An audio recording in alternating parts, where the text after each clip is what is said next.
But first up, few facts regarding World Trade Organization. What is WTO? WTO is basically an intergovernmental organization, or should we say the only global international organization that deals with the rules of trade between nations. That means if nations have to trade with each other, there should be rules. And these rules which govern the international trade, all these rules are formulated by World Trade Organization. This organization started functioning from January 1, 1995 under an agreement called Marrakesh Agreement. Very important detail so far as your prelims is concerned. Now WTO, it deals with regulation of trade in goods, in services, and in intellectual property rights. That means World Trade Organization deals with the regulation of trade in goods, in services, in IP. For trade in goods, we have GATT, which is General Agreement on Tariffs and Trade. For trade in services, we have GATS, which is General Agreement on Trade in Services. Then we have trade in IP. And for that, we have Agreement on TRIPS, trade-related aspects of IP rights, intellectual property rights. But how WTO deals with the trade in goods, services, and intellectual property? It provides a framework. And through this framework, trade agreements are negotiated, and if any country violates these trade agreements or there is a dispute regarding these trade agreements, WTO also provides for a dispute resolution mechanism.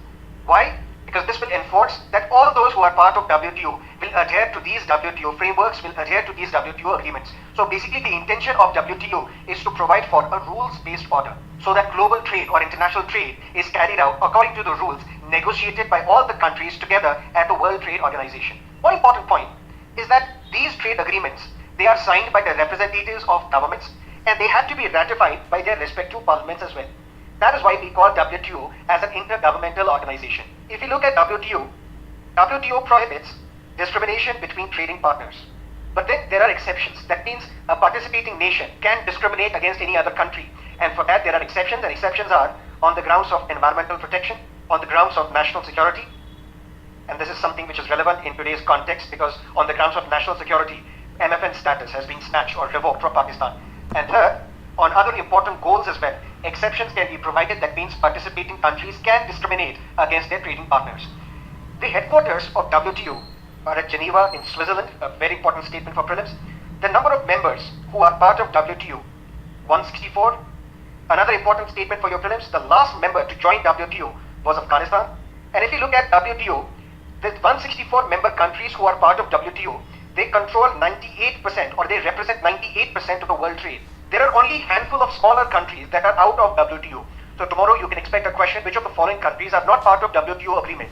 And few countries such as Iran, Algeria, Sudan, Belarus, Serbia, Azerbaijan, Turkmenistan, and Bosnia and Herzegovina, they are not part of WTO agreements. But now let's look at this in great detail. One of the important principles of WTO is non-discrimination. And there are two components to this principle of non-discrimination. One component is national treatment. What is this national treatment?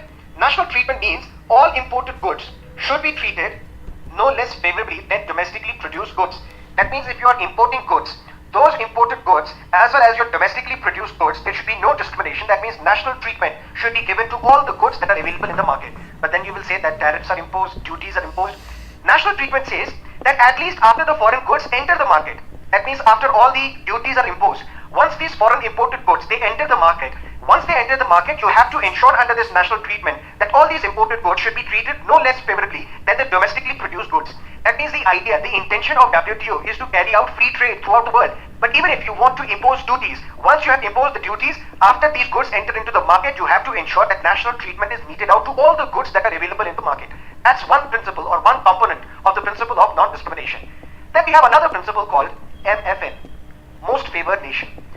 When we look at this most favored nation status, it sounds like a contradiction. It suggests some sort of a special treatment. But in WTO, MFN actually means non-discrimination. That means treating virtually everyone equally. That means, let's say for example, this is a country, India, and India is giving some special treatment to the goods coming from United States, which means that United States of America is the most favored nation for India. But under the most favored nation clause of WTO, India has to give the same treatment that it has given to US to all other countries of WTO, because that means you are following a principle of non-discrimination. You are treating virtually everyone equally. India accorded this most favored nation status to Pakistan way back in 1996. But India has been repeatedly asking for most favored nation status from Pakistan, but Pakistan refused it. In 2011, the Pakistani cabinet decided to accord this most favored nation status to India, because the status was not given to India. In 2011, it was decided that we are going to accord the status to India. But even then, there was no change. This most favored nation status was not given to India. But even then, there was a slight change. What was that change all about? Prior to 2012, the policy of Pakistan with respect to India was no import. What does that mean? That means Pakistan had a list called positive list. Under this positive list, there were close to 1950 articles, which meant that only these 1950 articles could be imported, nothing else. That means the policy of Pakistan with respect to India was no import. Except these 1950 articles, nothing else can be imported from India to Pakistan. But after 2012, Pakistan replaced this positive list with negative list. And in this negative list, there were close to 1209 items, which meant that except these 1209 items, everything else could be imported. That means Pakistan only substituted this positive list with negative list of those items which could not be imported to Pakistan, which meant Pakistan's policy from no import changed to import. That means import everything else except these 1209 articles. But so far as India is concerned, India had accorded most favored nation status to Pakistan. That means once the Pakistani goods enter into India, they will not be discriminated against. Just like we treat goods from every other country, we are going to treat the goods coming from Pakistan in the same manner. And now this status has been taken away. This status of most favored nation has been revoked from Pakistan. But will this damage Pakistan? Not much. Why? Because the trade between India and Pakistan is not huge. But yes, in one way it can hamper Pakistan's growth.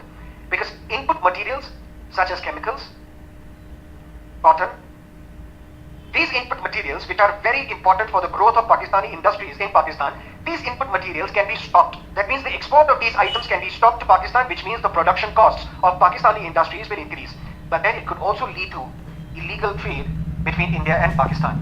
And now, according to WTO, the Commerce Ministry in India has to notify the WTO about its decision. That is what you need to understand from this newspaper article. But there